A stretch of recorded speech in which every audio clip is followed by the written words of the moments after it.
Ambil sampah ini. Kami tidak sudi menanggung dosa Bapak yang menumpuk sampai mati. Teriakan Adrian menggema di ruang tamu, disusul dengan hantaman keras sebuah buku tebal yang mendarat tepat di keningku. Rasa perih menjalar, namun tak seperih hatiku melihat bagaimana kedua kakakku berebut menandatangani surat pelepasan hak waris dengan senyum penuh kemenangan. Mereka tertawa puas, berpikir baru saja lolos dari jeratan hutang rentenir yang ditinggalkan Bapak. Padahal, mereka tidak tahu di balik sampul kulit yang bau apek dan berjamur itu, tersimpan rahasia senilai 50 miliar yang akan membuat mereka merangkak memohon ampun di kakiku. Halo Sobat Dira Story, semoga kalian dan keluarga selalu diberikan kesehatan serta rezeki yang melimpah ya. Sebelum kita masuk ke cerita penuh emosi hari ini, yuk absen dulu di kolom komentar. Kalian menonton video ini dari kota mana saja? Aroma bunga sedap malam sisa pemakaman 7 hari lalu masih menggantung di udara, bercampur dengan bau debu dan keserakahan yang menyesakkan dada. Di ruang tengah rumah peninggalan Bapak yang luas namun terasa dingin ini, aku duduk mematung di sofa sudut. Mataku sembab. Hijab pashmina dusti pink yang kukenakan sudah kusut karena aku tak sempat mematut diri di cermin. Rasa kehilangan akan sosok Bapak masih begitu nyata, menghantam ulu hatiku setiap kali aku melihat kursi goyang rotan kesayangannya yang kini kosong. Namun, duka itu sepertinya tidak dirasakan oleh dua orang lain di ruangan ini. Pak Notaris, bisa dipercepat tidak bacanya? Saya ada meeting penting dengan investor dari Singapura 1 jam lagi. Suara bariton Adrian memecah keheningan. Kakak sulungku itu duduk dengan kaki disilangkan angkuh. Jari-jarinya yang dilingkari cincin emas mengetuk-ngetuk permukaan jam tangan mahalnya dengan ritme tidak sabar. Wajahnya tampan, rahangnya tegas. Namun matanya selalu memancarkan kilatan arogansi yang membuat siapapun merasa kecil. Di sebelahnya, Clarissa, kakak perempuanku, sibuk mengipasi wajahnya dengan majalah fashion. Meski AC di ruangan itu sudah disetel di suhu terendah. Iya nih, Pak. Gerah banget di sini. Lagian Bapak juga aneh. Kenapa wasiatnya harus dibacakan di rumah tua ini sih? Kenapa nggak langsung transfer aja bagian kita masing-masing? Kan beres. Clarissa mendengus, membetulkan letak kacamata hitam yang bertengger di atas rambutnya yang ditata sempurna ala salon mahal. Pakaiannya yang serba branded, mulai dari tas jinjing hingga sepatu hak tinggi, terlihat sangat kontras dengan suasana rumah Bapak yang bersahaja. Pak Notaris, seorang pria paruh baya dengan kacamata tebal, hanya tersenyum tipis. Sangat tipis dan penuh arti. Ia meletakkan tas kerjanya di atas meja marmer, lalu perlahan mengeluarkan sebuah map merah dan sebuah bungkusan yang dilapisi kain beludru hitam. Sabar, Tuan Adrian, Nyonya Clarissa. Prosedur ini adalah amanat langsung dari almarhum Bapak Salman. Saya tidak berani melanggarnya barang satu ayat pun, ucap Pak Notaris dengan nada tenang namun berwibawa. Jantungku berdegup kencang. Firasatku tidak enak melihat ketenangan Pak Notaris yang terasa ganjil. Baiklah, mari kita mulai. Pak Notaris membuka map merah itu. Berdasarkan akta wasiat nomor sekian, almarhum Bapak Salman menyatakan bahwa seluruh aset tidak bergerak, meliputi rumah induk yang kita tempati ini, tanah perkebunan di Bogor, serta 2 ruko di pusat kota. Adrian menegakkan punggungnya. Matanya berbinar tamak. Clarissa bahkan berhenti mengipas, condong ke depan siap mendengar angka miliaran. Telah diwakafkan sepenuhnya kepada Yayasan Panti Asuhan Yatim Piatu, Cahaya Ilahi, dan proses balik nama sudah selesai dilakukan 2 hari sebelum beliau wafat. Hening. Kesunyian yang memekakan telinga melanda ruangan itu selama 3 detik. Apa? Adrian menggebrak meja hingga vas bunga di atasnya bergetar hebat. Wajahnya yang tadi angkuh kini memerah padam, urat-urat di lehernya menonjol keluar seperti mau pecah. Bapak gila. Diwakafkan? Semuanya? Lalu bagian kami mana? Saya anak laki-laki tertua. Saya penerus marga. Clarissa menjerit histeris. Nggak mungkin. Pak Notaris pasti salah baca. Itu ruko di pusat kota nilainya miliaran. Masa dikasih ke panti asuhan? Terus aku bayar cicilan mobil pakai apa bulan ini? Aku hanya bisa menunduk, meremas jemariku yang dingin. Bapak, ternyata Bapak benar-benar melakukan apa yang pernah beliau katakan dulu. Bahwa harta tidak dibawa mati. Tapi aku tak menyangka Bapak akan se-ekstrim ini. Tenang, Tuan, Nyonya. Sela Pak Notaris, suaranya sedikit meninggi mengatasi keributan. Masih ada satu lagi peninggalan almarhum yang dikhususkan untuk anak-anak kandungnya. Dan nilainya, Sangat fantastis jika kalian sanggup mengelolanya. Mendengar kata, nilai fantastis, amarah Adrian dan Clarissa mendadak surut. Mereka kembali duduk, meski napas mereka masih memburu. Mata mereka kembali memancarkan kilat keserakahan. Nah, gitu dong. Adrian mendengus kasar, merapikan kerah kemejanya. Jangan main-main sama saya, Pak. Cepat keluarkan. Emas batangan, saham blue chip, atau berlian simpanan ibu. Pak Notaris perlahan membuka bungkusan kain bludru hitam yang ada di depannya. Gerakannya lambat, seolah sedang melakukan ritual sakral. Aku menahan napas, penasaran sekaligus takut. Kain tersingkap, dan yang terlihat di sana bukanlah kilauan emas atau berlian. Itu adalah sebuah buku. Bukan buku biasa. Sebuah buku besar seukuran bantal, bersampul kulit hitam yang sudah mengelupas di sana-sini. Pinggiran kertasnya sudah menguning dan keriting dimakan usia. Yang paling parah, buku itu mengeluarkan aroma apek yang menyengat, campuran bau kertas tua dan lembab, seolah baru saja diambil dari gudang bawah tanah yang banjir. Adrian melongo. Clarissa menutup hidungnya dengan tangan. Wajahnya menunjukkan ekspresi jijik yang tidak ditutup-tutupi. Apa-apa ini? Tanya Clarissa dengan suara tertahan. Ini adalah buku hitam, Pak Salman, jawab Pak Notaris datar. Di dalamnya tercatat seluruh transaksi keuangan Bapak selama 30 tahun terakhir. Judul buku ini adalah Daftar Hutang. Kata, hutang, menggema di ruangan itu seperti vonis mati. Hutang? Adrian ternganga. Matanya melotot menatap buku lusuh itu. Maksud Bapak kami meninggalkan hutang. Benar. Buku ini berisi daftar nominal uang yang terkait dengan nama Pak Salman. Dan wasiat beliau berkata, siapapun anakku yang berani mengambil dan menyimpan buku ini, maka ia wajib menanggung seluruh isi dan konsekuensi angka-angka di dalamnya. Clarissa langsung berdiri, mundur 2 langkah menjauhi meja seolah buku itu adalah bom waktu yang siap meledak. Gila. Bapak benar-benar gila. Sudah aset disumbangkan ke orang lain, sekarang kita disuruh nanggung hutang?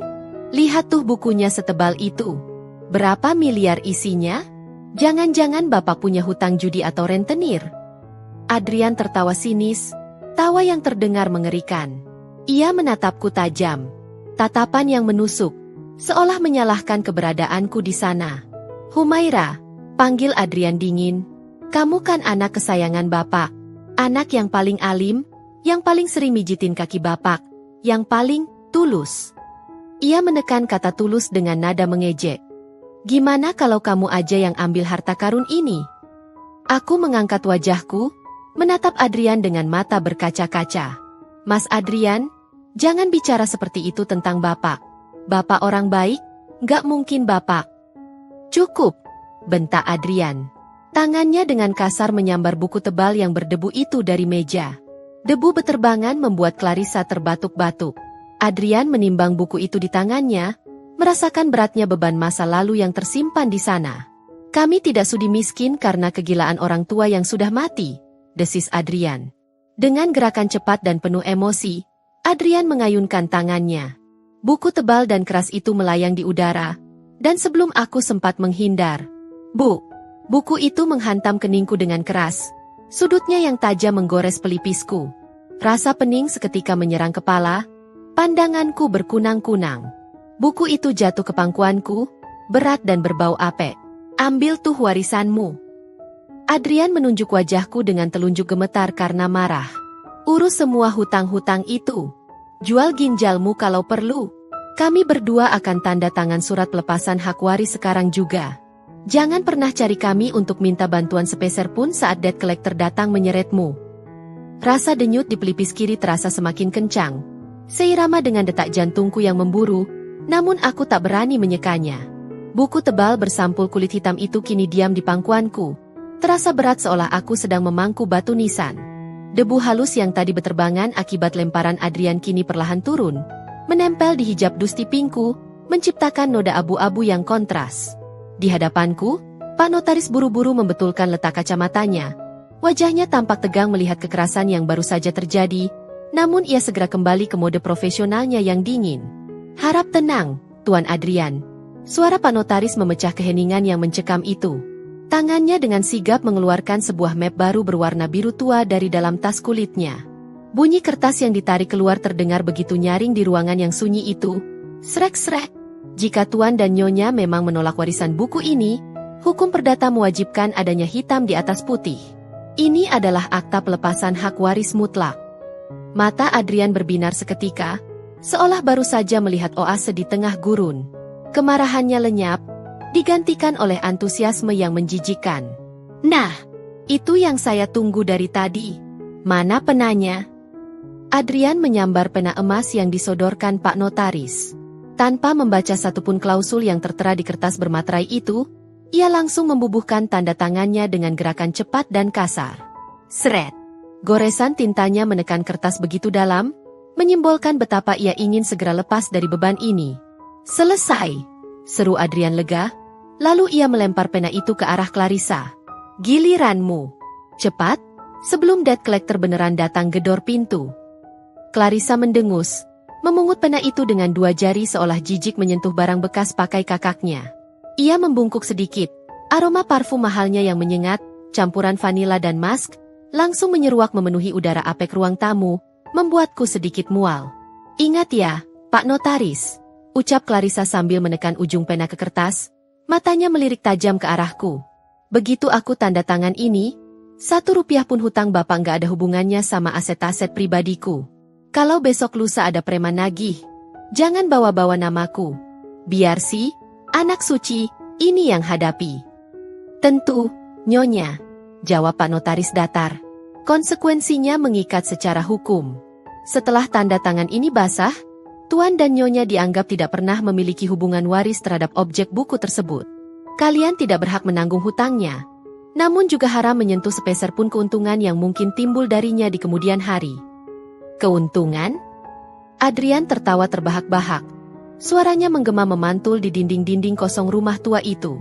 Keuntungan dari mana? Dari jualan kertas kiloan buku busuk itu? Jangan ngelawak deh. Pak, itu buku isinya minus semua. Clarissa ikut terkekeh sambil menyelesaikan tanda tangannya dengan gaya yang dibuat-buat elegan.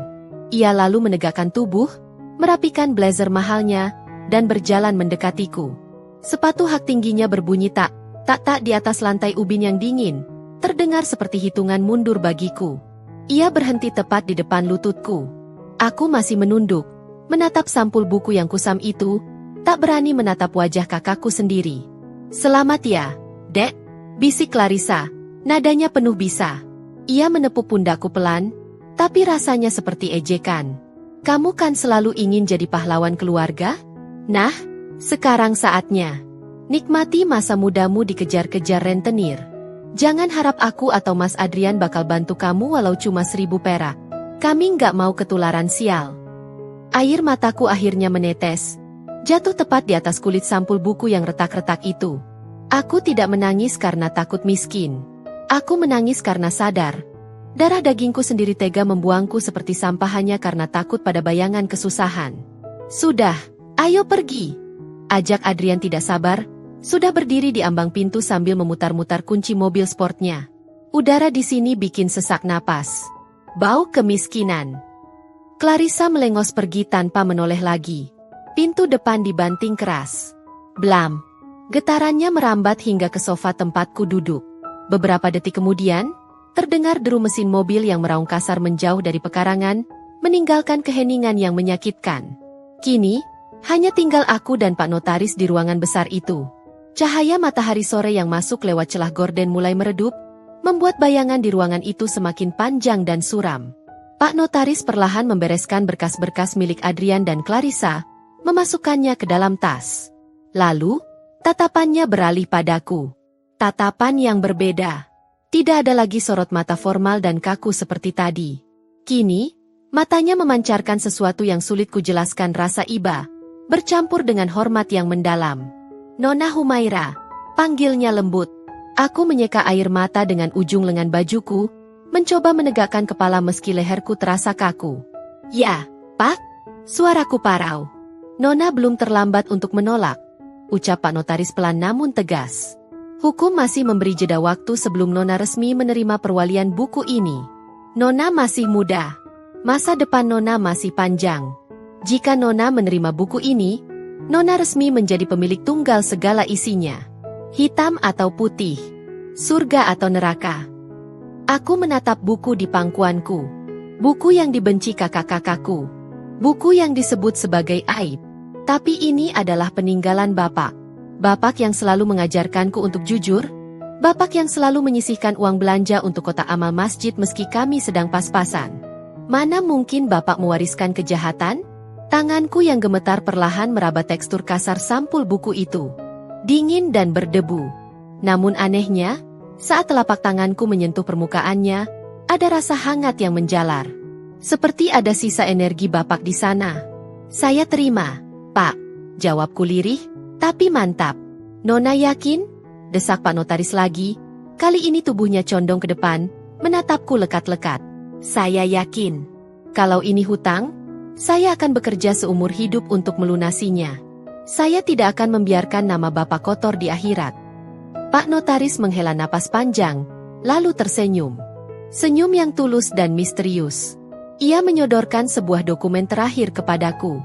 Baiklah, tanda tangani ini sebagai bukti penerimaan warisan tunggal. Dengan mengucap bismillah, aku menggoreskan tanda tanganku di atas kertas itu. Tinta hitam mengering, mengunci nasibku. Pak Notaris menutup mapnya rapat-rapat. Ia berdiri, merapikan jasnya, lalu menatapku dengan sorot mata yang membuat bulu kuduku meremang. Ia tidak langsung pamit pulang seperti biasanya.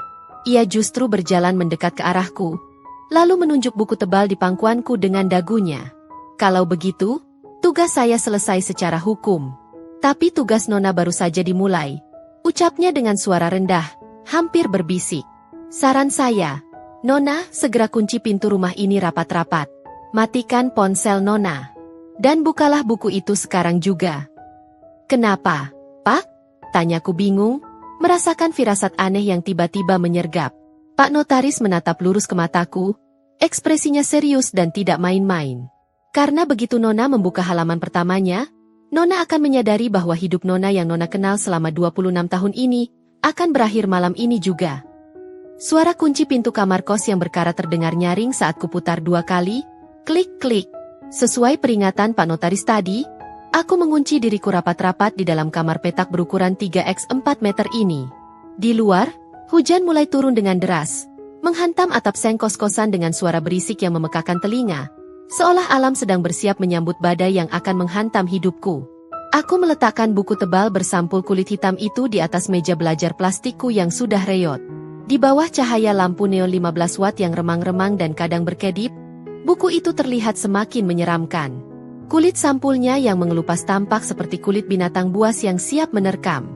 Baunya yang apek kini memenuhi ruangan sempit ini, mengalahkan aroma pewangi ruangan jeruk nipis yang biasa kupakai. Tubuhku merosot duduk di tepi kasur busa tipis di lantai. Kakiku terasa lemas, tak bertulang. Pikiranku berkecamuk membayangkan angka-angka mengerikan yang tersembunyi di balik sampul itu.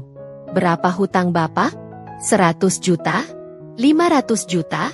Atau miliaran? Gajiku sebagai staf administrasi hanya UMR.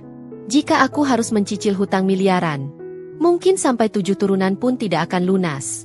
Bayangan Adrian dan Clarissa yang tertawa mengejek kembali menari-nari di pelupuk mataku. Mereka benar, aku bodoh. Aku naif. Tapi, nasi sudah menjadi bubur. Tanda tanganku sudah basah di atas materai. Bismillah, bisikku lirih. Suaraku gemetar kalah oleh suara guntur yang menggelegar di luar. Tanganku yang dingin dan berkeringat perlahan terulur. Ujung jariku menyentuh permukaan sampul yang kasar dan berdebu. Rasanya lengket. Seolah buku ini menyimpan residu keringat dan air mata Bapak selama puluhan tahun. Dengan satu tarikan napas panjang, aku membuka sampul tebal itu. Krek! Bunyi lem jilidan tua yang meregang terdengar ngilu. Halaman pertama kosong. Hanya ada noda kuning kecoklatan dimakan usia. Aku membalik halaman kedua. Jantungku berhenti berdetak sejenak.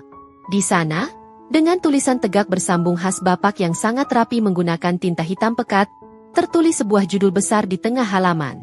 Mataku menyipit, mencoba mengeja kata demi kata, memastikan aku tidak salah baca karena efek lampu yang remang. Bukan buku hutang, melainkan Buku piutang aset investasi pribadi, Haj Salman. Aku mengerjap. Seli. 2 kali. Apa maksudnya ini? Piutang? Bukankah piutang berarti orang lain yang berhutang pada Bapak? Dengan tangan yang kini gemetar makin hebat. Bukan karena takut, tapi karena bingung. Aku membalik ke halaman berikutnya. Halaman transaksi pertama. Tanggal 12 Maret 2015. Nama debitur, Tuan Hartono, pemilik Hartono Group. Keterangan. Pinjaman modal suntikan pabrik tekstil Cikarang nominal 5 miliar rupiah, 5 miliar rupiah. Status, jatuh tempo, belum lunas. Jaminan, sertifikat tanah pabrik nomor 455 BPN. Nafasku tercekat. 5 miliar? Mataku membelalak menatap deretan angka 0 yang berbaris rapi itu. Aku meraba angka itu, memastikan tintanya nyata. Di bawah tulisan itu, tertempel materai 6.000 jadul yang sudah distempel basah dan ditandatangani oleh Tuan Hartono. Sosok yang sering kulihat wajahnya di majalah bisnis sebagai salah satu orang terkaya di kota ini. Ini nggak mungkin. Gumamku, suaraku parau. Bapak kan cuma pedagang kain di pasar Tanah Abang. Dari mana Bapak punya uang sebanyak ini untuk dipinjamkan? Aku membalik halaman selanjutnya dengan panik.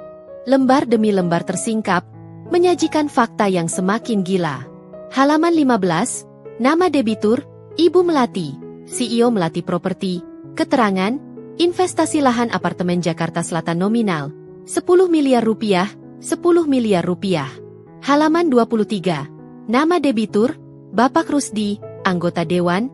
Keterangan, dana talangan kampanye nominal, 2 miliar 500 juta rupiah, 2,5 miliar rupiah.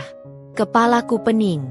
Ruangan kos yang sempit ini mendadak terasa berputar. Aku merasa seperti sedang bermimpi. Bapak, sosok yang selama ini kukenal sederhana, yang selalu memakai baju koko putih yang sama setiap Jumat, yang tak pernah marah saat lauk di meja makan hanya tempe goreng, ternyata adalah seorang bankir bawah tanah bagi para raksasa bisnis. Setiap halaman yang kubuka adalah kejutan jantung baru. Total angka-angka ini jika dijumlahkan. Ya Tuhan, ini puluhan miliar. Ini bukan buku hutang yang akan memiskinkanku. Ini adalah kunci brankas raksasa yang dibuang begitu saja oleh kakak-kakakku karena sampulnya yang jelek. Aku sampai di halaman paling akhir. Kertasnya terasa lebih tebal dari halaman lain. Di sana, tertempel sebuah amplop coklat kecil yang disegel dengan lilin merah. Di bawah amplop itu, ada tulisan tangan Bapak yang sedikit bergetar. Sepertinya ditulis saat kondisi kesehatannya mulai menurun. Untuk pemegang buku ini, jika kamu membacanya, berarti kamu adalah anakku yang paling tulus. Kamu mau menerima sampah, Bapak saat yang lain lari. Nak, Bapak bukan orang miskin. Bapak hanya memilih hidup sederhana untuk menyaring mana emas dan mana loyang di antara anak-anak Bapak. Air mataku tumpah ruah, membasahi pipi hingga menetes ke dagu. Dadaku sesak oleh rasa haru yang meledak-ledak. Bapak sedang menguji kami. Ujian terakhir Bapak bahkan setelah beliau tiada. Dan Adrian serta Clarissa mereka gagal total. Mereka membuang berlian karena dibungkus koran bekas. Dengan hati-hati, aku merobek segel amplop coklat itu. Selembar kertas cek meluncur keluar, jatuh ke pangkuanku. Warnanya merah muda pudar dengan logo bank swasta ternama. Mataku terbelalak melihat nominal yang tertera di sana. Cek tunai atas nama pembawa. 1 miliar rupiah, 1 miliar rupiah. Dan di balik cek itu, terselip secari kertas kecil. Pesan terakhir Bapak yang membuat seluruh tubuhku merinding seketika. Ini uang jajan pertamamu. Cairkan besok pagi. Gunakan untuk membeli baju yang bagus, sewa pengawal, dan mulailah menagih. Ingat, nak, saat kamu keluar dari kamar ini besok, kamu bukan lagi Humaira si Upik Abu. Kamu adalah ratu yang memegang kartu as para konglomerat. Matahari Jakarta siang ini bersinar terik, seolah ingin membakar kulit siapa saja yang berani menantang panasnya aspal ibu kota. Aku berdiri kaku di depan pintu kaca otomatis sebuah gedung pencakar langit setinggi 40 lantai yang menjulang angkuh menembus awan. Di dinding marmer depannya, tertulis huruf emas besar, Gunawan Corp. Aku meremas tali tas selempang kanvasku yang sudah brudul.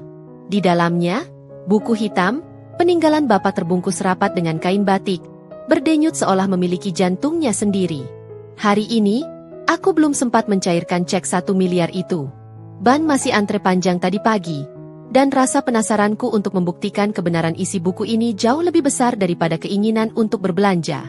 Aku ingin melihat dengan mata kepalaku sendiri, apakah nama-nama raksasa di buku ini benar-benar tunduk pada Bapak, atau ini semua hanya lelucon gila orang tua yang sedang sekarat. Aku melangkah masuk. Hawa dingin AC sentral langsung menyergap, menusuk tulang, kontras dengan keringat dingin yang mengucur di punggungku. Lantai lobi ini begitu mengkilap, memantulkan bayangan diriku yang tampak kerdil dan kusam. Sepatu kets dekilku berdecit pelan. Cicit, suara yang memalukan di tengah derap langkah sepatu kulit dan high heels mahal para karyawan yang berlalu lalang. Aku memberanikan diri mendekati meja resepsionis yang terbuat dari granit hitam. Di baliknya, seorang wanita muda dengan riasan tebal dan seragam ketat sedang sibuk mengetik di ponsel. Sesekali tertawa kecil tanpa memedulikan sekitarnya. "Permisi, Mbak," sapaku pelan.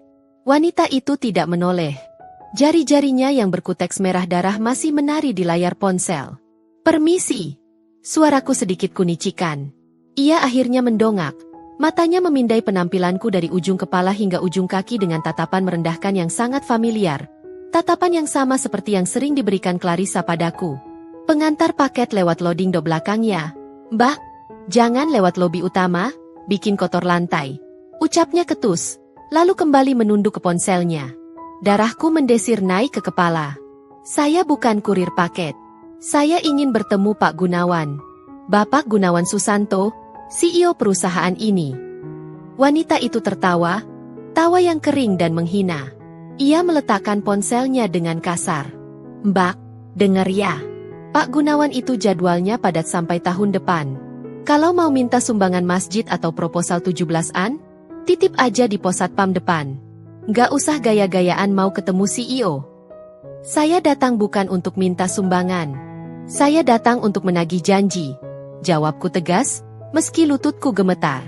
"Tolong sampaikan saja, putri Pak Salman datang membawa buku." "Satpam!" Wanita itu malah berteriak, melambai ke arah dua pria bertubuh kekar di dekat pintu masuk. "Tolong amankan orang ini. Ganggu kenyamanan lobi." Dua satpam berwajah garang langsung melangkah lebar ke arahku. Jantungku berpacu gila-gilaan. Aku panik. Apakah aku akan diusir seperti kucing kurap? Apakah isi buku itu bohong? Tiba-tiba, pintu lift VIP di ujung lobi terbuka dengan bunyi ting yang elegan. Sekelompok orang berjas rapi keluar, mengelilingi seorang pria paruh baya berambut perak yang berjalan tegap. Itu Pak Gunawan. Wajahnya persis seperti foto yang kutemukan terselip di halaman 35 buku Bapak. "Pak Gunawan!" teriakku sekuat tenaga, mengabaikan tangan satpam yang mulai mencengkeram lenganku. Pria itu tidak menoleh, terus berjalan cepat menuju pintu keluar dikawal asistennya. "Lepaskan, Pak Gunawan. Saya bawa amanat Pak Salman," teriakku lagi, kali ini sambil meronta dan menarik buku tebal itu keluar dari tas. Kain pembungkusnya terlepas, memperlihatkan sampul kulit hitam yang buruk rupa itu. Mendengar nama, Salman, langkah kaki Pak Gunawan terhenti mendadak. Ia berbalik perlahan. Matanya menyipit, mencari sumber suara. Saat pandangannya jatuh pada buku hitam di tanganku yang diangkat tinggi-tinggi, wajahnya yang tadi datar dan berwibawa seketika berubah pucat pasi. Matanya membelalak lebar seolah melihat hantu. "Berhenti!" perintah Pak Gunawan menggelegar. Dua satpam yang memegangiku langsung melepaskan cengkeraman mereka. Bingung. Pak Gunawan setengah berlari menghampiriku, mengabaikan kerumunan stafnya yang ternganga. Ia berhenti tepat 1 meter di depanku, napasnya sedikit memburu. Ia menatap buku itu dengan tatapan hormat, bahkan sedikit takut. "Buku itu." Suaranya bergetar. "Benar Nona putri dari almarhum Pak Salman?" Aku mengangguk, merapikan hijabku yang sedikit berantakan. "Saya Humaira, putri bungsunya. Bapak saya menitipkan salam, dan katanya jatuh tempo tanggal 12 sudah lewat 2 minggu. Hening. Resepsionis yang tadi menghinaku kini menutup mulutnya dengan tangan. Wajahnya pias ketakutan melihat bos besarnya diperlakukan seperti itu. Tanpa diduga, Pak Gunawan membungkukkan badannya. Sebuah gestur penghormatan yang sangat dalam, di hadapan ratusan pasang mata di lobi itu. "Maafkan kelancangan saya, Nona Humaira. Saya tidak tahu Nona akan datang sendiri. Saya kira Pak Salman akan mengirim pengacara."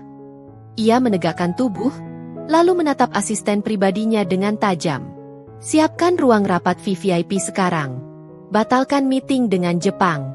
Dan panggil bagian keuangan, siapkan transfer clearing prioritas. Baik, Pak. Asisten itu berlari terbirit-birit. Mari, Nona. Jangan berdiri di sini. Tidak pantas tamu kehormatan Pak Salman berdiri di lantai lobi, ujar Pak Gunawan mempersilakan aku jalan duluan dengan gestur tangan yang sangat sopan. Aku melirik resepsionis itu sekilas saat melewati mejanya. Ia menunduk dalam-dalam, tidak berani menatap mataku. Aku melangkah menuju lift VIP dengan perasaan yang melambung tinggi. Ternyata benar. Buku ini bukan sampah. Buku ini adalah tongkat komando. 15 menit kemudian, aku duduk di sofa kulit kualitas terbaik di ruangan Pak Gunawan. Kopi luwak panas tersaji di meja. Ponselku bergetar panjang di saku rok. Aku mengeluarkannya. Sebuah notifikasi dari M-Banking muncul di layar retakku. Dana masuk, 2.500.000.000 rupiah berita. Pelunasan utang pokok bunga investasi. 2,5 miliar. Hanya dari satu orang. Dan masih ada puluhan nama lagi di buku ini. Tanganku menutup mulut, menahan jeritan histeris. Air mata kembali menggenang. Bapak, sebenarnya siapa Bapak ini? Kenapa Bapak menyembunyikan kekuasaan sebesar ini di balik kesederhanaan? Setelah berpamitan dan menolak tawaran Pak Gunawan untuk diantar pulang dengan mobil mewahnya, aku beralasan ingin mampir ke toko buku. Aku berjalan keluar dari gedung megah itu. Rasanya aneh. Dompetku masih berisi uang receh, tapi rekeningku kini berisi angka 12 digit. Dunia terasa terbalik dalam sekejap. Aku berdiri di trotoar menunggu taksi online, menghirup udara Jakarta yang kini terasa lebih lega. Tiba-tiba, mataku menangkap keributan di seberang jalan, tepat di depan sebuah kafe fancy tempat anak-anak muda kaya biasa nongkrong. Sebuah mobil sport merah mentereng yang sangat kukenal sedang dikerumuni 3 orang pria bertubuh besar berjaket kulit. Mereka menggebrak-gebrak kap mesin mobil itu dengan kasar. Keluar lu! Bayar tunggakan lu sekarang atau mobil ini kita tarik paksa. Bentak salah satu preman itu.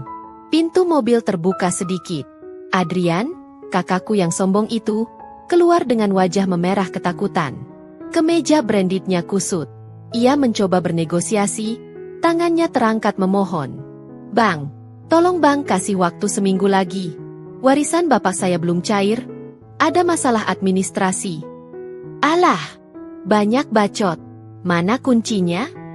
Preman itu mendorong dada Adrian hingga ia terhuyung dan jatuh terduduk di aspal panas. Orang-orang di kafe menonton sambil merekam dengan HP mereka, menertawakan kehancuran seorang sosialita yang jatuh miskin. Dari balik kaca taksi yang baru saja berhenti di depanku, aku menatap nanar kejadian itu. Adrian yang dulu membuang buku bapak karena takut dikejar hutang, kini justru sedang diinjak-injak oleh hutangnya sendiri. Ironi yang menyakitkan. Taksi mulai melaju, membawa pergi aku, sang miliarder baru, meninggalkan kakakku yang sedang mengemis belas kasihan di pinggir jalan. Namun, di dalam hati kecilku, ada satu pertanyaan yang mulai tumbuh. Haruskah aku menolongnya? Atau membiarkan karma bekerja sampai tuntas? Saat aku sedang melamun, ponselku berdering. Nomor tak dikenal. Halo.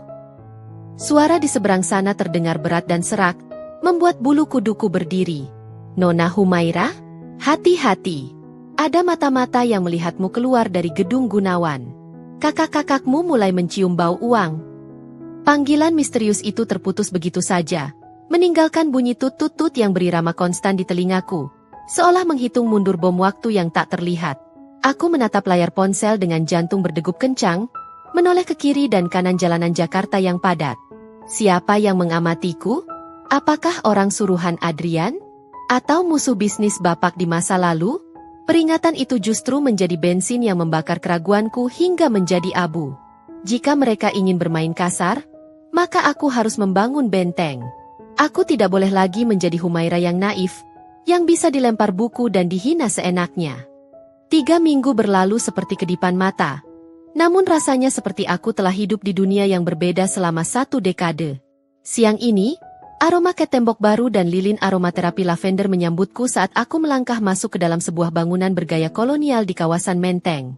Lantai marmernya dingin dan kokoh di bawah langkah kakiku. Ini bukan rumah sembarangan. Ini adalah rumah masa kecil kami, Rumah tempat ibu menghembuskan napas terakhirnya, yang 10 tahun lalu terpaksa disita bank karena krisis moneter yang menghantam bisnis awal bapak. Sertifikatnya sudah balik nama atas nama Nona Humaira, ucap petugas lelang properti sambil menyerahkan map hijau tebal. Ia tersenyum hormat. Sangat berbeda dengan tatapan merendahkan yang biasa kuterima dulu. Aku menerima map itu dengan tangan yang kini dihiasi gelang emas putih sederhana namun elegan. Terima kasih, Pak. Pastikan tidak ada satupun pihak luar yang tahu soal transaksi ini, terutama keluarga saya. Beres. Nona, kerahasiaan klien prioritas adalah jaminan kami. Aku berjalan menuju jendela besar yang menghadap ke taman belakang. Di sana, Pak Asep, satpam baru yang kusewa dari jasa pengamanan VIP, berdiri tegap dengan setelan safari hitam. Bapak benar, uang bukan segalanya, tapi uang adalah perisai. Dalam 3 minggu, aku telah mengunjungi 5 nama lagi dari buku hitam. Total dana yang terkumpul di rekening baruku kini menyentuh angka 18 miliar. Aku tidak menggunakannya untuk membeli tas Hermes atau jam Rolex seperti yang mungkin dilakukan Clarissa. Aku melunasi hutang koperasi 10 janda tua di lingkungan kos lamaku, membiayai operasi katarak marbot masjid langganan bapak, dan membeli kembali rumah kenangan ini. Sisanya, aku investasikan kembali ke instrumen reksadana, persis seperti catatan strategi bapak di halaman 40. Nona, Pak Asep mengetuk pintu pelan. Mobil sudah siap. Undangan gala dinner asosiasi pengusaha dimulai 1 jam lagi. Tuan Gunawan berpesan agar Nona tidak terlambat karena beliau ingin memperkenalkan Nona pada kolega senior. Aku mengangguk, merapikan blazer songket modern bernuansa champagne yang kupadukan dengan rok plisket sutra. Di cermin, pantulan wanita itu tampak asing namun berwibawa. Tidak ada lagi Humaira si upik abu yang kucel. Ayo jalan, Pak. Sebuah SUV hitam mengkilap, Toyota Alphard terbaru, sudah menunggu di carport. Pintunya bergeser otomatis dengan halus. Aku masuk ke dalam kabin yang sejuk dan beraroma kulit premium. Saat mobil meluncur membelah kemacetan Jakarta, aku melihat dari balik kaca jendela yang gelap. Orang-orang di luar sana berjuang melawan debu dan panas. Dulu aku di sana. Sekarang, aku di sini. Perbedaan nasib yang dipisahkan oleh selembar kaca dan sebuah buku tua. 1 jam kemudian, mobilku berhenti di lobi Hotel Bintang 5 di kawasan Senayan. Karpet merah tergelar. Kilatan lampu kamera wartawan menyambar-nyambar menyambut tamu-tamu elit.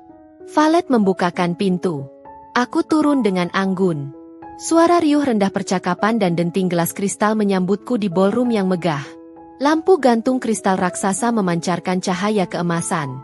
Di sudut ruangan, dekat meja prasmanan, mataku menangkap 2 sosok yang sangat familiar. Adrian dan Clarissa.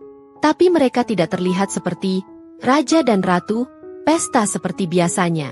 Adrian mengenakan jas yang agak kebesaran.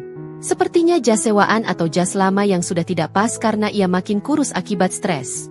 Wajahnya kusam. Matanya liar mencari kenalan yang bisa dipinjami uang. Sementara Clarissa, oh Tuhan. Gaun merah yang dipakainya adalah gaun musim lalu yang sudah pernah ia pakai di Instagram 3 kali. Bagi sosialitas kelas dia, memakai baju yang sama di acara besar adalah tanda kebangkrutan mutlak. Mereka sedang berusaha melobi seorang pengusaha tambang gemuk yang terlihat risih dan ingin segera pergi. Ayolah Pak Bos, proyek ini gold mine banget.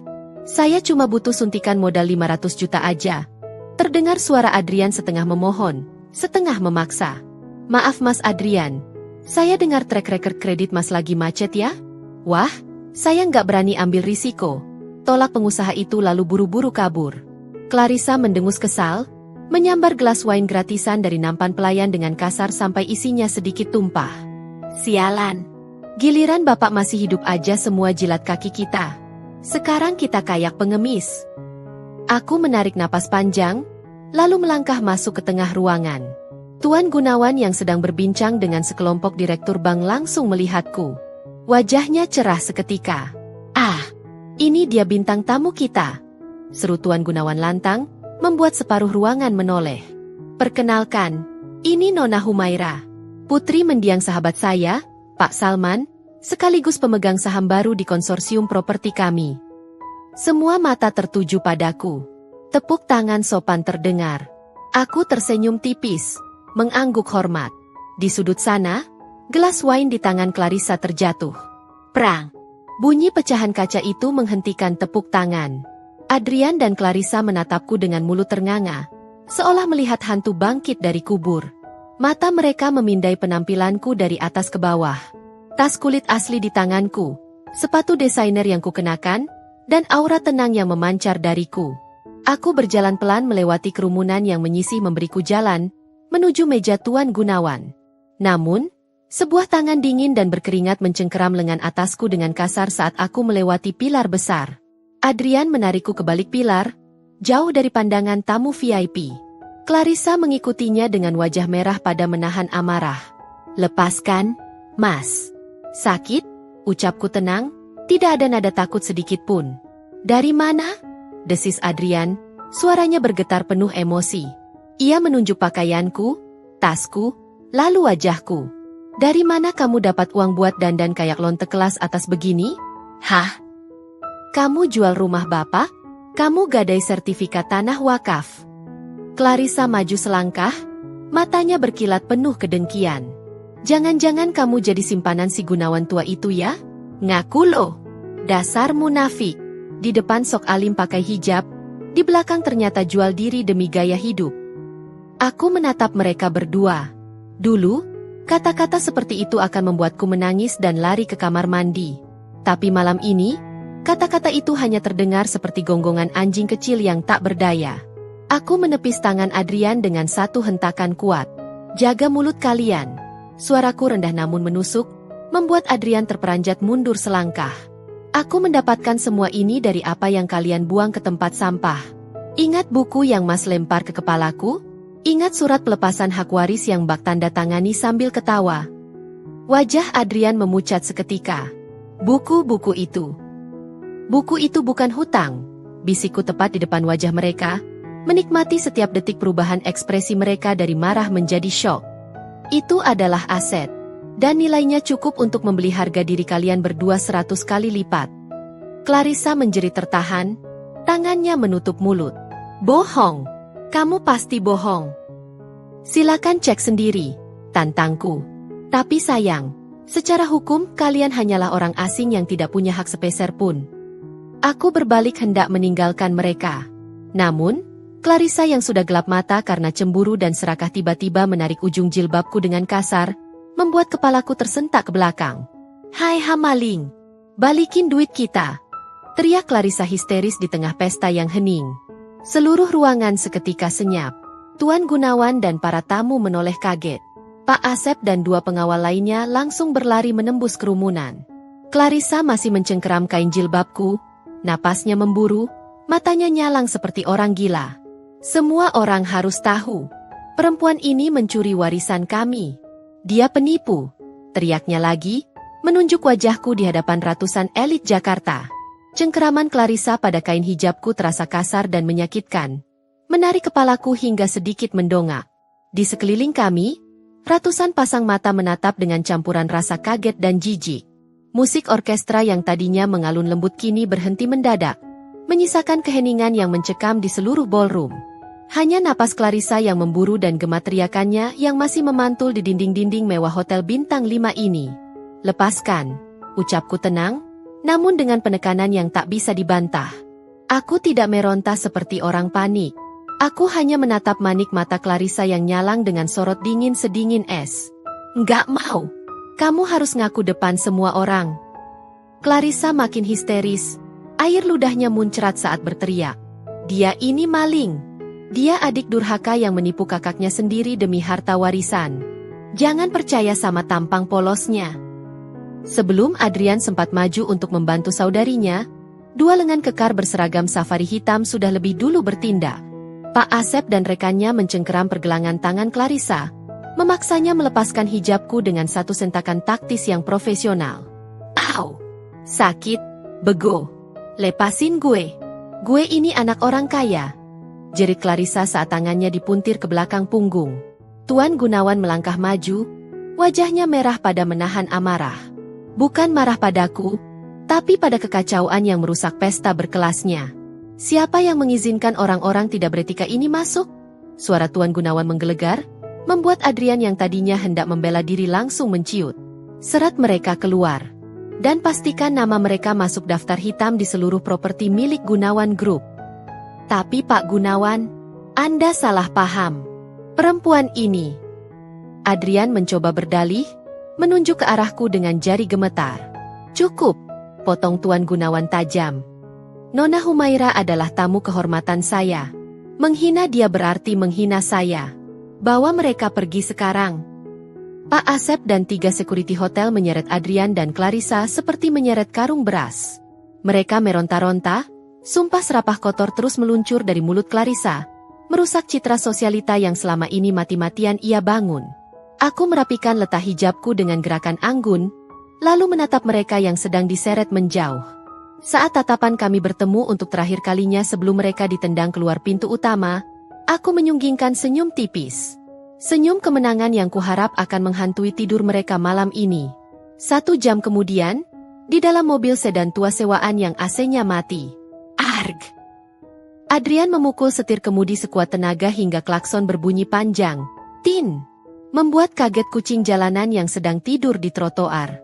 Clarissa menangis sesenggukan di kursi penumpang. Maskaranya luntur menghitamkan pipi, membuatnya terlihat seperti badut horor. Gila, bener-bener gila. Aku dipermalukan di depan semua orang. Mas, karir sosialitaku tamat. Besok pasti masuk akun gosip lambe-lambean. Ini semua gara-gara si Humaira sialan itu. Diam dulu, Klar. Berisik, bentak Adrian, napasnya tersengal-sengal. Otaknya berputar cepat, mencoba mencerna kata-kata Humaira tadi. Buku itu bukan hutang. Itu adalah aset. Dia bilang aset. Gumam Adrian, matanya menatap kosong ke jalanan aspal yang basah. Dia bilang nilainya cukup buat beli harga diri kita 100 kali lipat. Clarissa menghentikan tangisnya, menatap kakaknya bingung. Maksud mas? Itu cuma gertakan dia doang kan? Gak mungkin gertakan. Adrian menggeleng pelan, lalu menoleh menatap Clarissa dengan mata yang membelalak sadar. Kamu lihat tasnya?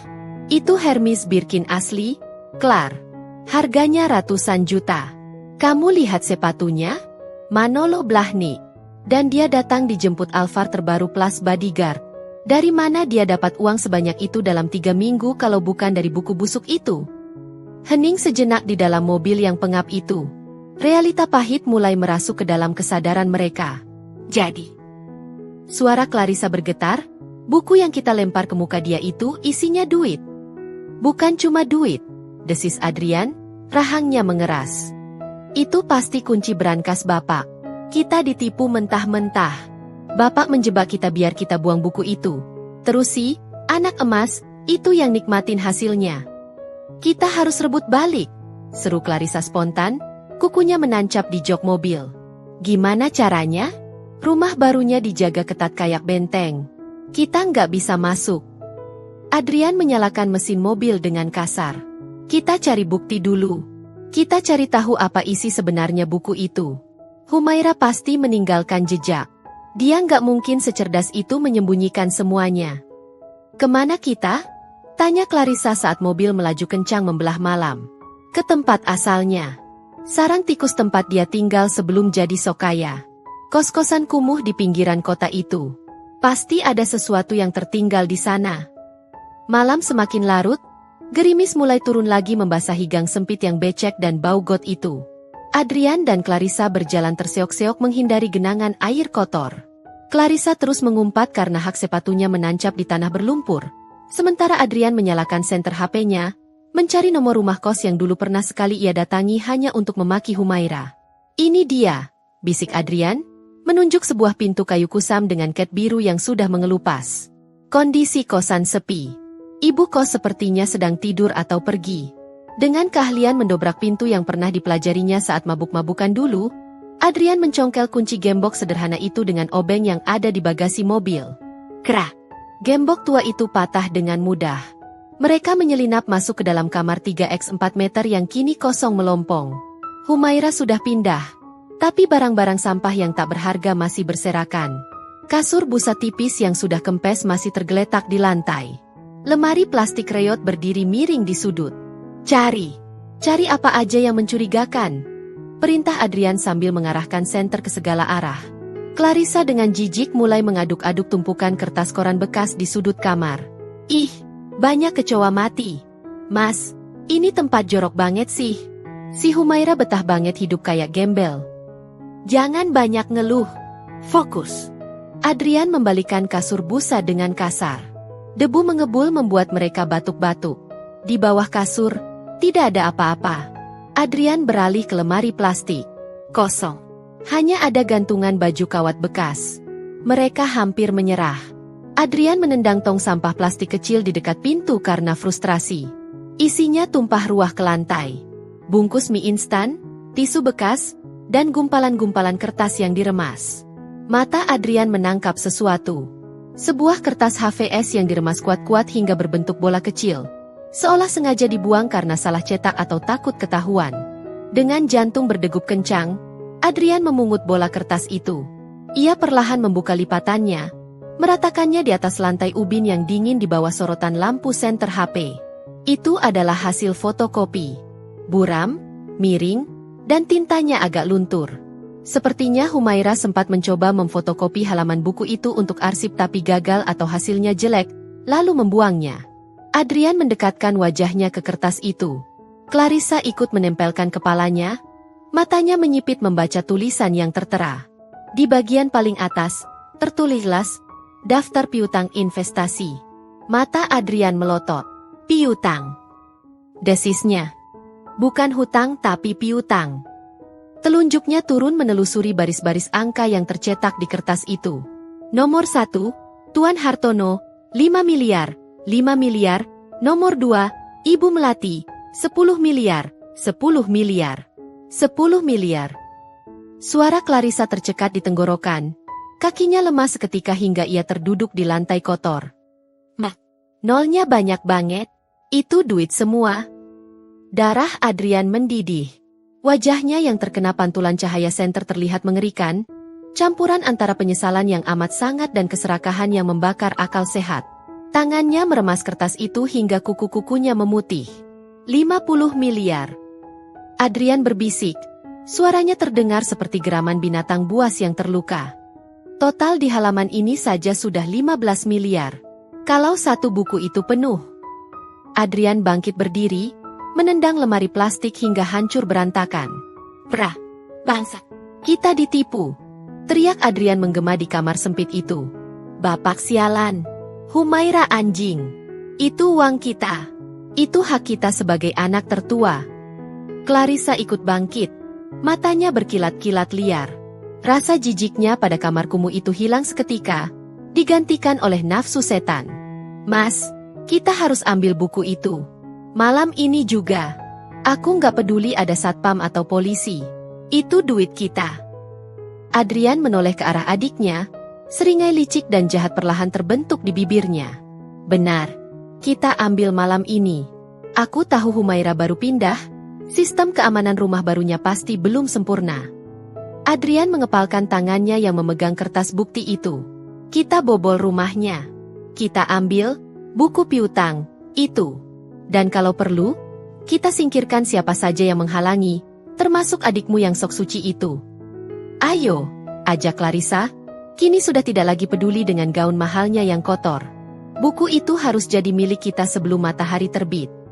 Langit Jakarta malam itu seolah turut bersekongkol dengan niat jahat yang sedang merayap di balik semak-semak Bougainville.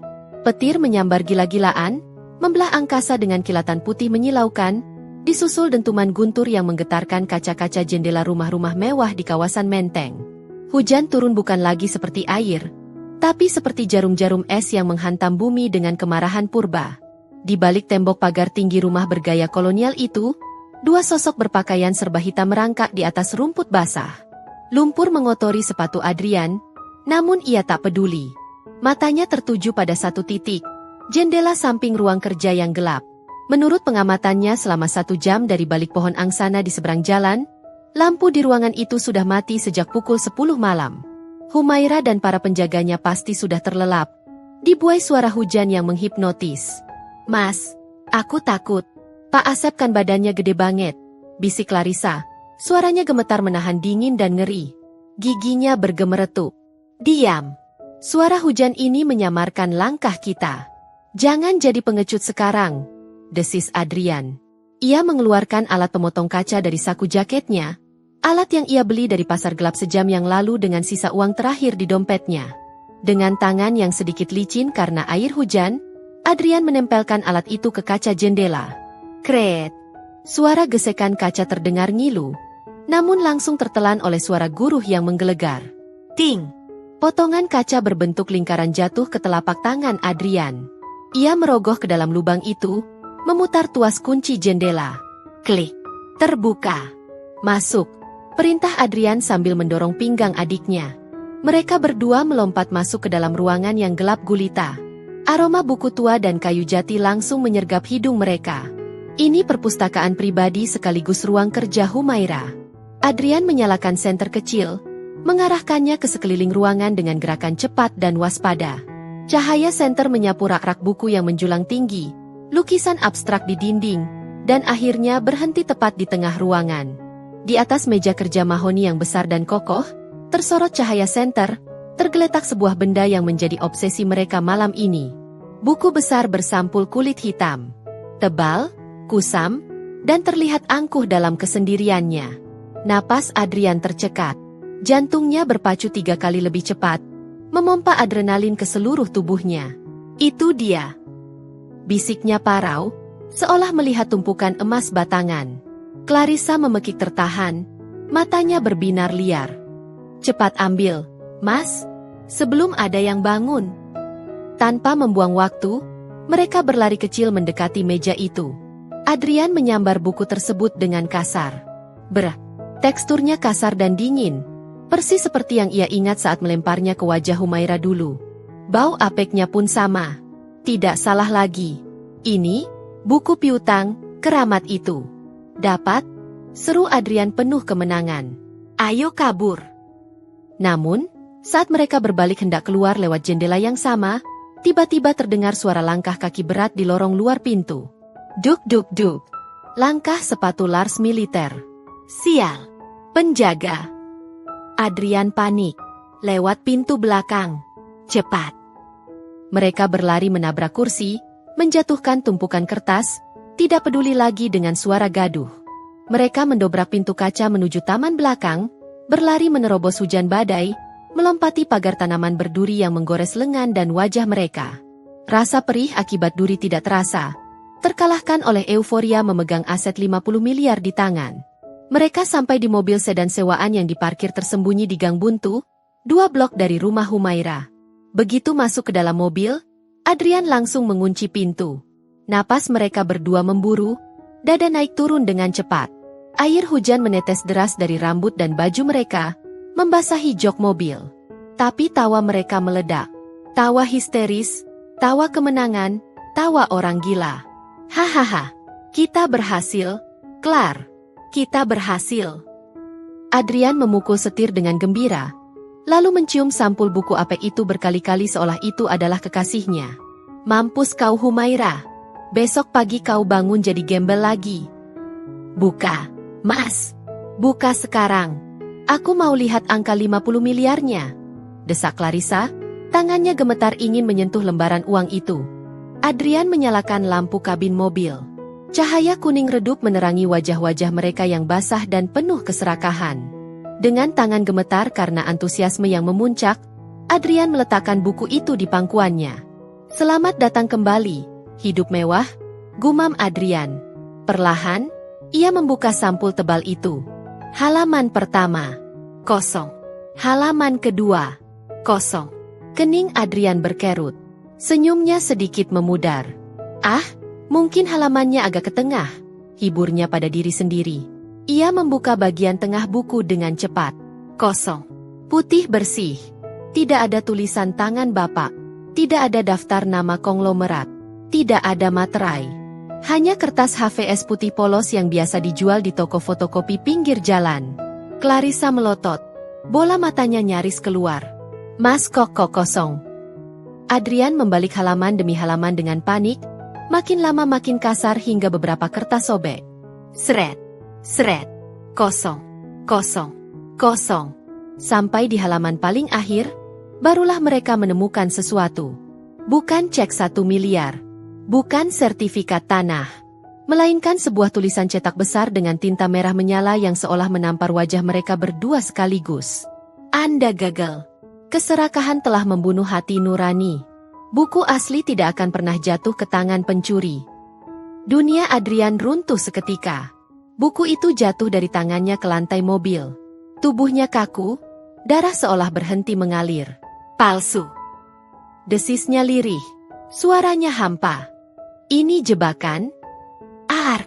Sialan.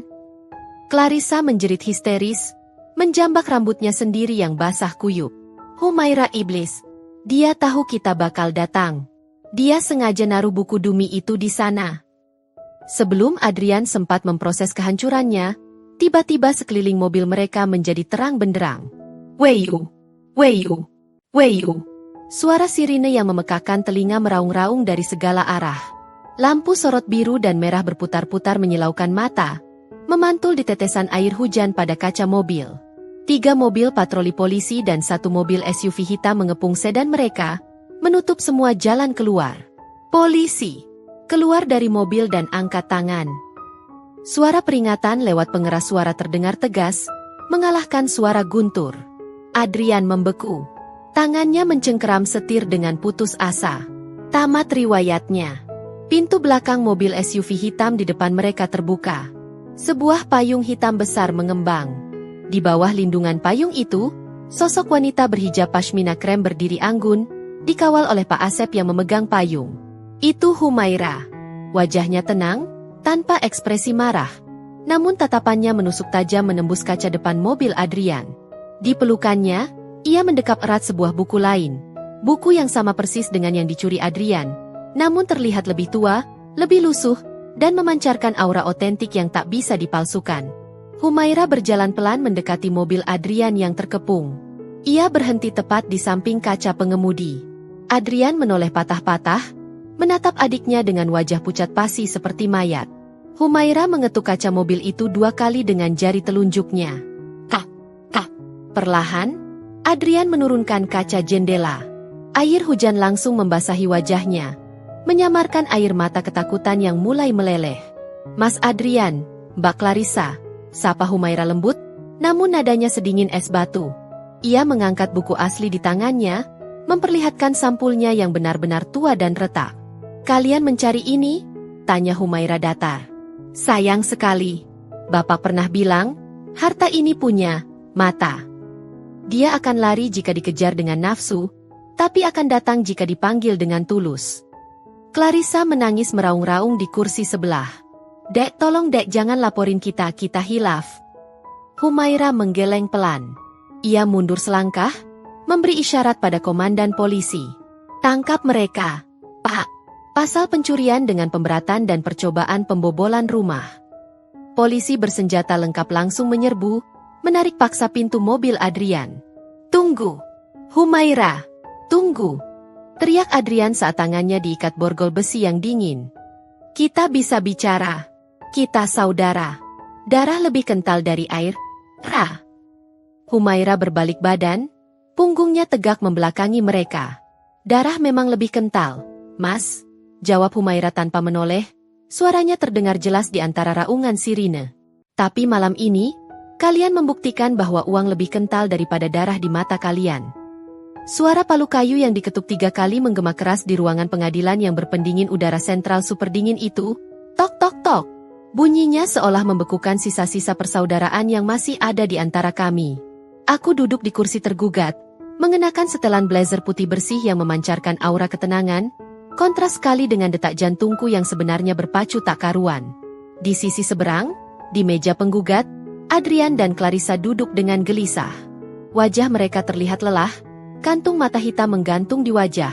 Namun tatapan mereka padaku menyala-nyala penuh dendam. Mereka bebas dengan jaminan uang hasil menggadaikan satu-satunya jam tangan mewah Adrian yang tersisa. Bukannya insaf setelah malam pencurian itu, mereka justru menggugatku secara perdata. Tuntutannya tak main-main. Pembatalan akta pelepasan hak waris dengan tuduhan penipuan dan penyembunyian fakta material. Saudara pengacara penggugat, silakan sampaikan argumen Anda, Perintah Hakim Ketua, seorang pria tua berwajah tegas dengan jubah hitam yang kedodoran. Seorang pengacara bertubuh gempal dengan setelan jas mengkilap dan rambut berminyak berdiri. Senyum liciknya mengembang saat ia membetulkan dasinya. Ini adalah pengacara Hotman, bukan yang terkenal itu, tapi pengacara spesialis sengketa waris yang terkenal akan kelicikannya memutarbalikan fakta. Terima kasih, Yang Mulia. Suaranya lantang, dibuat-buat dramatis. Ia berjalan mondar-mandir di depan meja hakim. Tangannya menunjuk-nunjuk ke arahku seolah aku adalah kriminal kelas kakap. Klien saya, Tuan Adrian dan Nyonya Clarissa, adalah korban dari manipulasi keji. Saudari Humaira, dengan itikat buruk, sengaja menyembunyikan nilai asli dari buku tersebut. Dia membiarkan kakak-kakaknya yang sedang berduka, yang sedang dalam kondisi mental tidak stabil akibat kehilangan ayah tercinta, untuk menandatangani pelepasan hak waris. Dia tahu isi buku itu bernilai puluhan miliar, tapi dia diam saja. Dia menjebak klien saya agar berpikir itu hanyalah tumpukan hutang. Adrian di kursinya mulai berakting. Ia menunduk, pura-pura menyeka air mata buaya, bahunya berguncang. Clarissa di sebelahnya memeluk lengan kakaknya, memasang wajah teraniaya paling meyakinkan yang pernah kulihat. Bohong! Batinku berteriak, tapi aku menahan diri. Pak Notaris di sebelahku menepuk punggung tanganku pelan, memberi isyarat untuk tetap tenang. Yang Mulia, lanjut si pengacara licik, berdasarkan pasal 1321 KUH Perdata, kesepakatan yang dibuat karena penipuan atau kehilafan adalah batal demi hukum. Klien saya tidak mungkin melepaskan haknya jika tahu buku itu berisi aset. Ini adalah perampokan berkedok warisan. Suasana ruang sidang riuh rendah. Pengunjung sidang berbisik-bisik, menatapku dengan tatapan menghakimi. Narasi, adik serakah menipu kakak yang berduka, memang sangat seksi untuk digoreng. Hakim Ketua menatapku tajam. Saudari tergugat, apakah benar Anda menyembunyikan fakta isi buku itu saat penandatanganan akta? Aku berdiri perlahan. Kursi berdecit pelan. Aku menarik napas panjang, menghirup aroma pelitur kayu meja sidang untuk menenangkan saraf. Yang Mulia, suaraku tenang namun bergema jelas di ruangan yang hening. Saya tidak pernah menyembunyikan apapun. Buku itu diletakkan di atas meja, terbuka untuk siapa saja yang mau melihatnya. Kakak-kakak saya yang menolak menyentuhnya. Mereka bahkan tidak sudi membukanya. Keberatan. Itu spekulasi, potong pengacara lawan. Saya punya bukti visual, Yang Mulia. Potongku cepat, mengeluarkan sebuah flash disk dari saku blazerku. Rumah Bapak dilengkapi CCTV di ruang tamu. Rekaman kejadian saat pembacaan wasiat tersimpan utuh. Izinkan saya memutarnya agar Yang Mulia bisa menilai sendiri, apakah mereka korban penipuan, atau korban kesombongan mereka sendiri. Hakim Ketua mengangguk setuju. Putar rekamannya. Layar proyektor besar di dinding samping perlahan turun. Petugas menyolokkan flash diskku. Ruangan meremang. Video mulai berputar. Kualitas gambarnya HD dan suaranya jernih. Di layar, terlihat jelas adegan seminggu yang lalu. Adrian yang duduk dengan kaki di atas meja. Clarissa yang sibuk main HP. Lalu momen krusial itu tiba. Pak Notaris mengeluarkan buku hitam lusuh itu. Audionya terdengar jelas. Ini harta karunnya? Suara Adrian di video terdengar sinis. Ambil sampah ini. Di layar raksasa itu, semua orang di ruang sidang melihat dengan jelas bagaimana Adrian menyambar buku itu dengan kasar. Wajahnya penuh rasa jijik, seolah memegang bangkai tikus. Lalu, ia mengayunkan tangannya. Bu, suara hantaman buku ke kepalaku terdengar sangat keras dan menyakitkan di sistem audio ruang sidang. Di video, aku terlihat terhuyung memegangi kepala, sementara Adrian dan Clarissa tertawa mengejek. Kami tidak sudi miskin karena kegilaan orang tua yang sudah mati, teriak Adrian di layar. Jangan harap aku atau Mas Adrian bakal bantu kamu walau cuma 1000 perak. Kami nggak mau ketularan sial, tambah Clarissa sambil menunjuk-nunjuk wajahku. Video berakhir. Layar menjadi hitam. Keheningan di ruang sidang begitu pekat, hingga suara jatuhnya jarum pun mungkin akan terdengar. Rasa malu, kaget, dan jijik kini berbalik arah. Pengunjung sidang menatap Adrian dan Clarissa dengan pandangan merendahkan. Adrian pucat pasi. Ia tidak bisa lagi berakting sedih. Keringat dingin sebesar biji jagung mengalir deras di pelipisnya. Clarissa menunduk dalam-dalam, menyembunyikan wajahnya di balik rambut. Bukti itu terlalu telanjang. Itu bukan tindakan orang yang tertipu. Itu adalah tindakan orang yang sombong dan durhaka. Cukup. Suara hakim ketua terdengar berat dan marah. Ia menatap tajam ke arah meja penggugat. Tuan Adrian, Nyonya Clarissa. Rekaman ini menunjukkan dengan sangat jelas bahwa tidak ada unsur penipuan. Anda berdua secara sadar, bahkan dengan penuh penghinaan, menolak warisan tersebut karena fisiknya yang buruk. Anda menilai buku dari sampulnya, dan sekarang Anda menyesal karena isinya emas. Tapi yang mulia. Pengacara mereka mencoba menyela dengan suara mencicit. Nyalinya ciut. Diam, bentak hakim. Aku menghembuskan napas lega. Kemenangan sudah di depan mata. Keadilan untuk Bapak akan ditegakkan. Namun, tiba-tiba hakim ketua tidak langsung mengetuk palu putusan. Ia justru mengambil sebuah berkas lain. Sebuah salinan fotokopi dari halaman terakhir, buku piutang, asli yang diserahkan oleh Pak Notaris sebagai barang bukti. Kening hakim berkerut dalam saat membaca baris demi baris tulisan di halaman itu. Ia melepaskan kacamatanya, lalu menatap kami bertiga bergantian. Tatapannya sulit diartikan. Ada keraguan, tapi juga ada ketegasan yang misterius. Bukti video memang memberatkan penggugat, ucap hakim perlahan, membuat jantungku kembali berdegup kencang. Kenapa nadanya berubah? Namun dalam hukum waris perdata, ada azas kepatutan. Dan yang lebih penting, almarhum Bapak Salman ternyata menuliskan satu klausul pamungkas di halaman terakhir buku ini yang belum sempat dibacakan oleh notaris, dan tampaknya juga belum dibaca teliti oleh saudari Humaira. Aku terhenyak. Klausul pamungkas? Aku memang belum membaca detail halaman paling belakang karena tertutup amplop cek waktu itu. Aku pikir itu hanya halaman kosong atau catatan kaki biasa. Hakim mengangkat kertas itu tinggi-tinggi.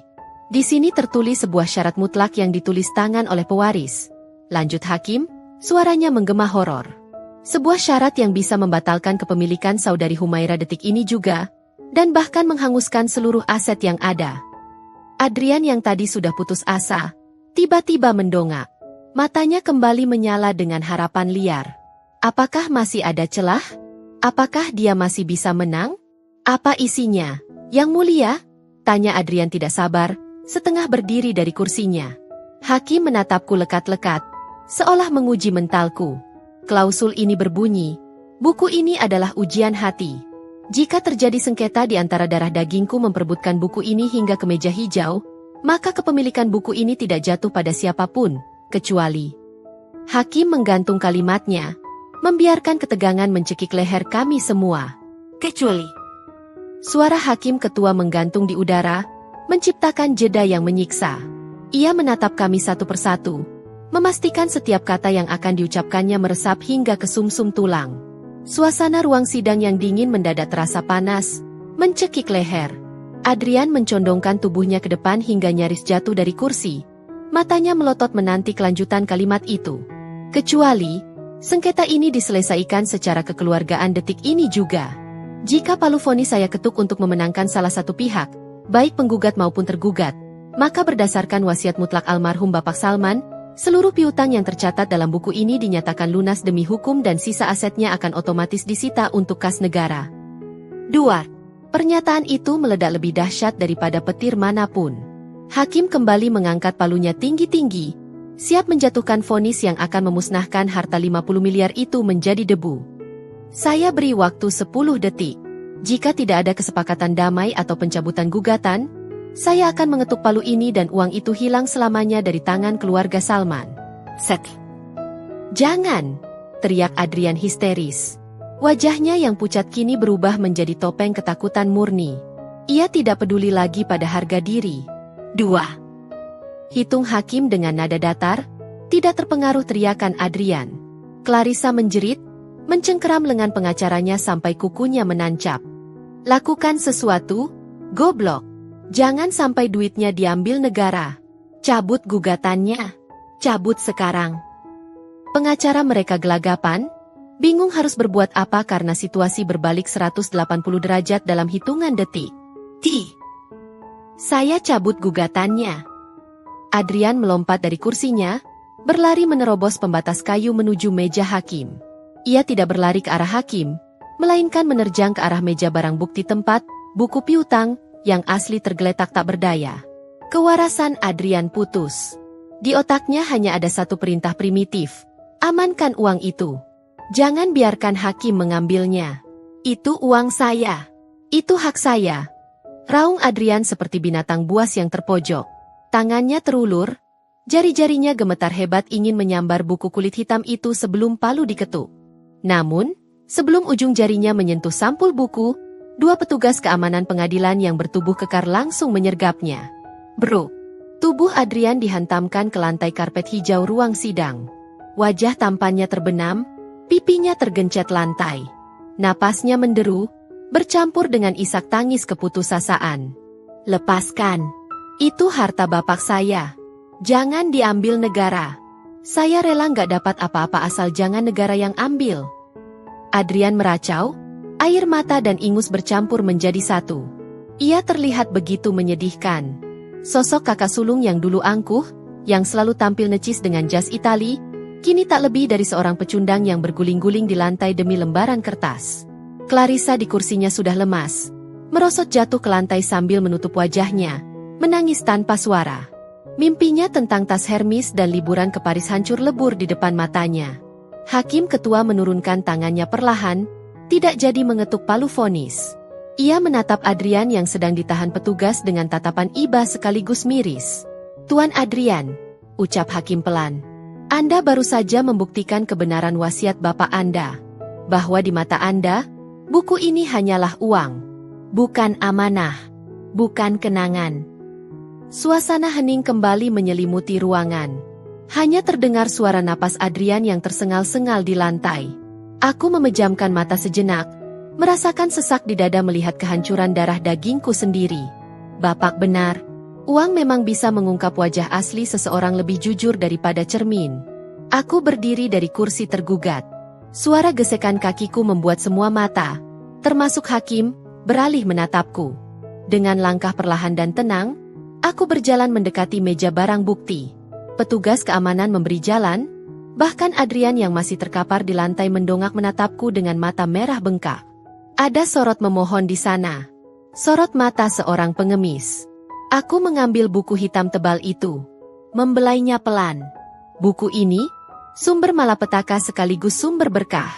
Yang mulia, ucapku, suaraku bergetar namun jelas.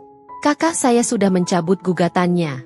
Sesuai klausul bapak, sengketa ini berakhir. Buku ini tetap menjadi milik saya. Bukan? Hakim mengangguk. Benar, Saudari Humaira. Secara hukum, buku itu sah milik Anda sepenuhnya. Gugatan dicabut. Anda bebas melakukan apa saja dengan buku itu. Aku berbalik badan, menghadap ke arah Adrian yang kini perlahan bangkit berlutut, dan Clarissa yang masih sesenggukan. Mereka menatap buku di tanganku dengan tatapan lapar, seolah anjing yang menunggu tulang dilemparkan majikannya. Dek! Suara Adrian parau, ia mencoba tersenyum. Senyum yang dipaksakan dan terlihat mengerikan. Dek Humaira, kamu menang. Mas ngaku kalah. Mas minta maaf soal lempar buku itu. Mas hilaf. Kita kan saudara, Dek. Masa kamu tega lihat masmu ini dikejar debt collector? Mas bisa dipenjara kalau nggak bayar hutang bulan ini. Clarissa ikut merangkak mendekat, mengabaikan gaunnya yang kusut. Iya, Dek. Mbak juga minta maaf. Mbak janji bakal baik sama kamu. Bagi sedikit ya, Dek? 10% aja, atau 5% deh? Buat modal usaha. Please. Aku menatap mereka dari ketinggian. Posisi kami kini terbalik sempurna. Dulu aku yang duduk di bawah mendengarkan hinaan mereka. Kini mereka yang berlutut mengharapkan belas kasihanku. Godaan itu muncul. Rasa ingin membalas dendam. Rasa ingin berkata, mampus kalian. Rasakan jadi orang miskin. Lalu pergi meninggalkan mereka membusuk dalam hutang mereka sendiri. Itu akan sangat memuaskan. Itu akan menjadi pembalasan yang setimpal atas semua air mata yang kutumpahkan selama bertahun-tahun. Tapi kemudian, aku teringat tulisan tangan bapak di halaman pertama buku ini. Untuk anakku yang paling tulus. Tulus. Apakah membiarkan saudaraku hancur adalah bentuk ketulusan? Apakah Bapak akan tersenyum di surga melihat anak-anaknya saling membunuh? Satu dengan pisau, satu dengan pengabaian? Aku menarik napas panjang, mengisi paru-paruku dengan keputusan yang mungkin akan disesali oleh banyak orang, tapi tidak oleh hatiku.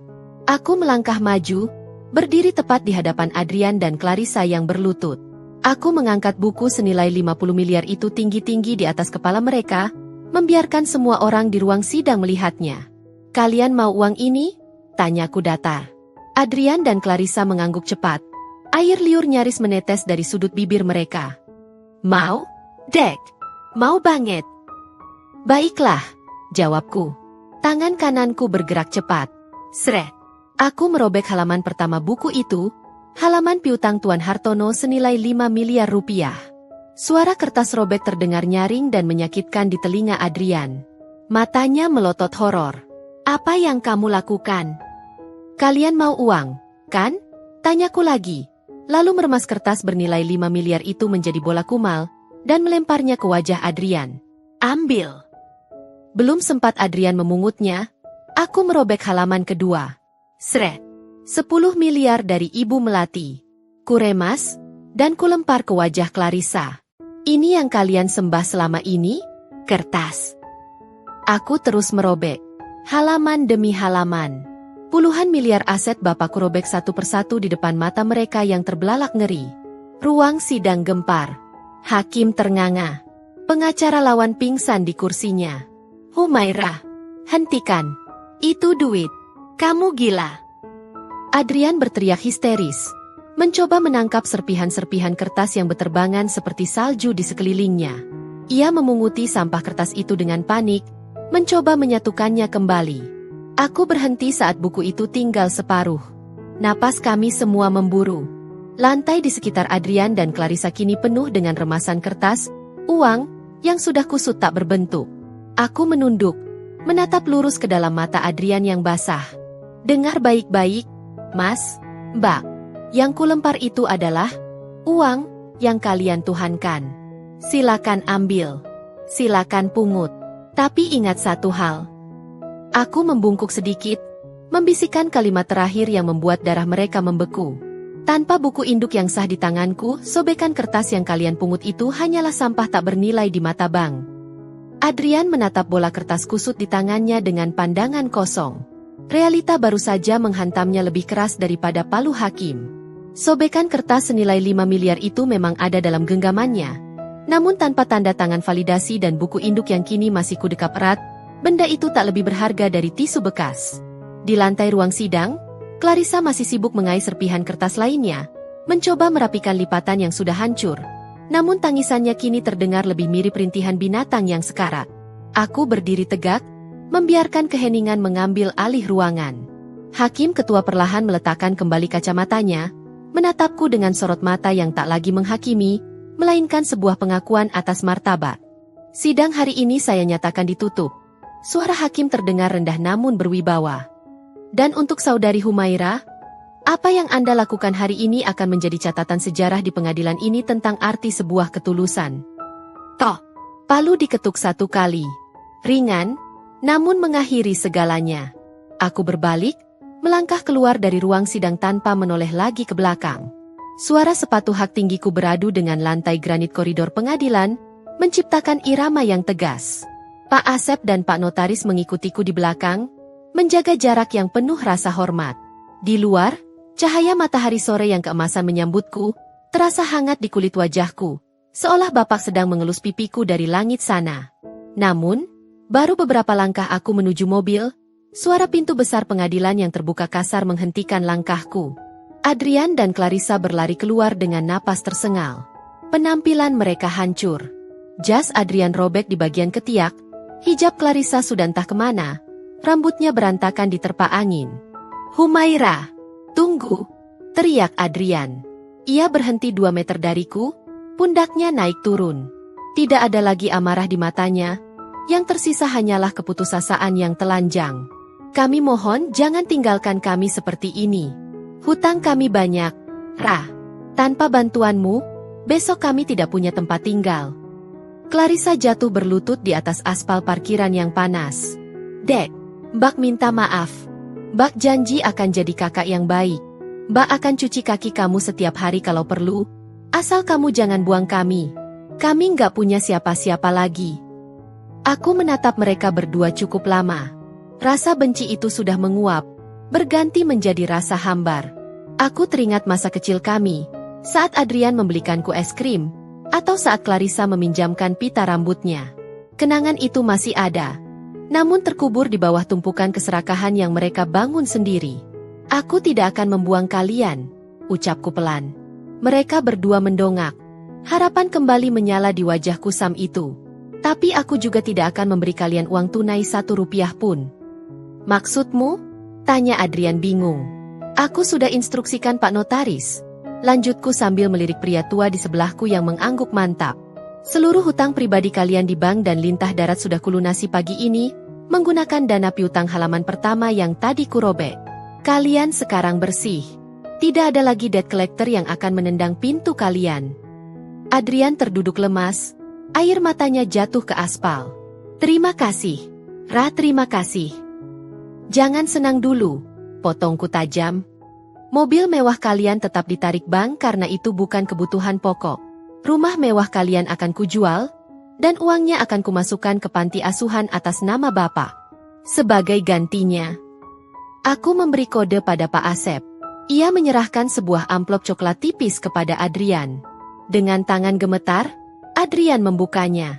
Isinya bukan cek, melainkan 2 lembar tiket bus ekonomi menuju kampung halaman Bapak di pelosok Jawa Tengah, dan sebuah kunci kecil yang sudah berkarat. Itu kunci gudang kain tua milik Bapak di pasar desa. Masih ada sisa stok kain di sana. Kalian pulanglah ke sana. Mulailah berdagang dari nol, seperti yang Bapak lakukan 30 tahun lalu. Jika dalam 2 tahun kalian terbukti bisa hidup jujur dan bekerja keras, aku akan memikirkan bagian warisan kalian yang sebenarnya. Clarissa menatap kunci itu dengan ngeri. Ke desa? Dagang kain di pasar? Tapi itu panas, itu kotor. Aku tersenyum tipis. Senyum paling tulus yang pernah kuberikan pada mereka. Panas dan kotor itulah yang membesarkan kalian hingga bisa memakai jas mahal hari ini. Mbak, jika kalian menolak, silakan kembalikan kuncinya dan cari jalan hidup sendiri. Aku tidak akan menghalangi. Hening yang panjang menyelimuti parkiran itu. Adrian menatap kunci di tangannya, lalu menatap tiket bus itu. Ia perlahan bangkit, menghapus air matanya dengan lengan baju yang kotor. Tanpa kata, ia menggenggam erat kunci itu, lalu menarik tangan Clarissa untuk berdiri. Kami pergi, Suara Adrian berat. Ia menatapku dengan pandangan yang sulit diartikan. Ada rasa malu, syukur, dan sedikit tekad yang mulai tumbuh. Terima kasih sudah tidak membiarkan kami menjadi iblis sepenuhnya. Mereka berjalan pergi. 2 sosok yang dulu begitu mementingkan citra, kini berjalan lunglai menuju gerbang pengadilan untuk mencari angkutan umum. Sebuah pemandangan yang menyedihkan, namun sekaligus melegakan. Aku masuk ke dalam mobil, menyandarkan kepalaku di jok kulit yang empuk. Buku hitam itu kupeluk di dadaku. Rasanya ringan. Beban 50 miliar itu kini tak lagi terasa seperti beban, karena aku tahu uang itu akan mengalir ke tangan-tangan yang tepat, membangun sekolah, membiayai rumah sakit, dan menebar kebaikan yang akan menjadi amal jariah Bapak yang tak terputus. Bapak benar, dunia ini hanyalah panggung sandiwara tentang buku hutang. Sebagian orang sibuk menumpuk harta hingga lupa mereka berhutang budi pada nurani. Sebagian lagi sibuk lari dari tanggung jawab, hingga lupa bahwa hutang terbesar adalah kepada orang tua yang telah membesarkan mereka.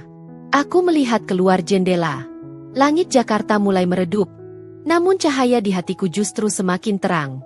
Aku telah memenangkan perang ini, bukan dengan mengalahkan mereka, tapi dengan mengalahkan egoku sendiri. Sobat Dira Story, hidup seringkali memberi kita pilihan.